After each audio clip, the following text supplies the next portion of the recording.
Rochester Wellness Renegade. Do you trust yourself? Do you trust your gut? Do you ever get a gut feeling and you just know there's something wrong, but you don't pay attention, you don't listen to it, or maybe you just don't know what to do with it? I used to live like that. Most of my life was spent in autopilot, getting up, taking care of the kids, going to work, coming home, doing the same thing day after day.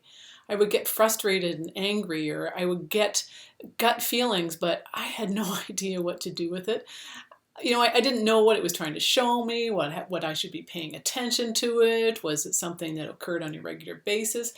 I just didn't know. I didn't know what to pay attention to. Now, things have changed quite a bit since then. Now I trust my gut. I trust when I'm being shown something, when I have emotions that are very strong. If I'm bursting out in anger, I can get in touch with my body and figure out what's going on. I've come to recognize that when I do feel that anger, frustration, whatever, it's my body's way of telling me to, there's something here I need to pay attention to.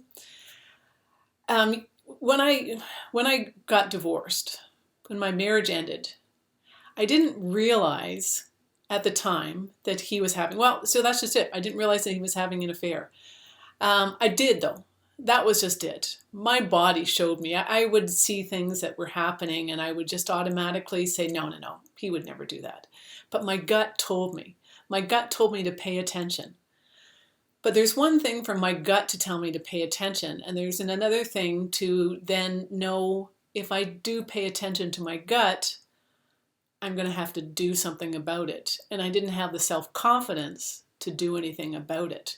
So trusting in yourself is huge, but then having the confidence to do something with what you're being shown is also really important too.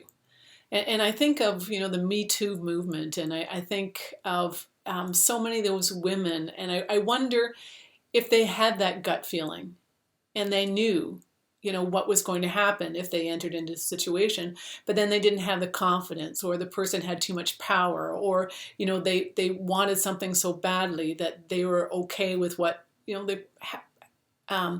what could possibly be happening. And I'm not blaming the women at all. That's not what this is about. And this is not about the men or anything like that. But I think a lot of times we have a gut feeling.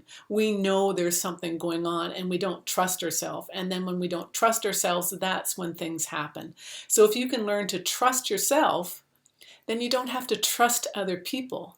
And that's one of the biggest lessons that I got from having, a partner that had an affair was, for the longest time, I was afraid that I would never be able to trust anyone again. Because, when something like that happens, it's such a deep betrayal. But what I've learned is that when I trust myself, I don't have to worry about trusting other people, because I will be shown people that are not trustworthy. I will be shown when people are doing things that are not something that I'm interested in, that they don't have integrity, or they don't have my best interest at heart. We are shown by our own intuition, our own gut feelings, our own knowing what is right and what is wrong with someone else. We just have to learn to trust ourselves to know when we're being shown something and then to follow through. So how do you learn to trust yourself?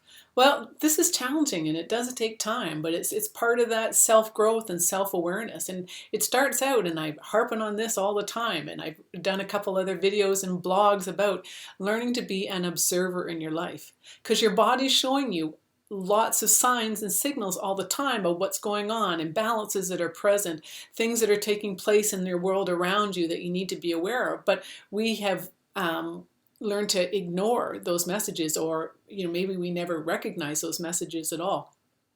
So when you can pay attention to what your body is telling you, be more in the moment. Breathing, deep belly breaths bring us back to the present. If you practice that right now, breathe fully into your belly. It fills up your brain with oxygen so you can have the insight that you need in that moment.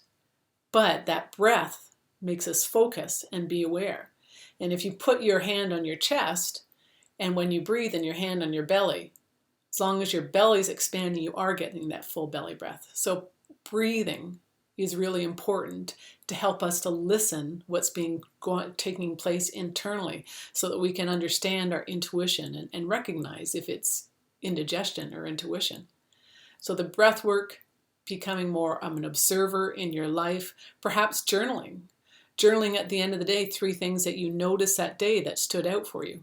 And over time, that journaling can become a success journal for you. So when you have the tools and the techniques to learn to understand yourself, then you can change and you can learn to trust yourself. And when you trust yourself, it's a beautiful thing because you're tapping into your intuition.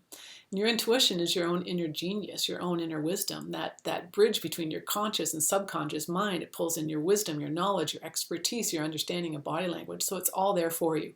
So come back to yourself and learn to trust yourself so that you don't have to worry about trusting other people.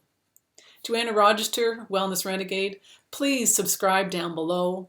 Reach out if you have any questions or concerns at all, and I'll get back to you as soon as possible. But everything that you need to heal yourself is inside of you.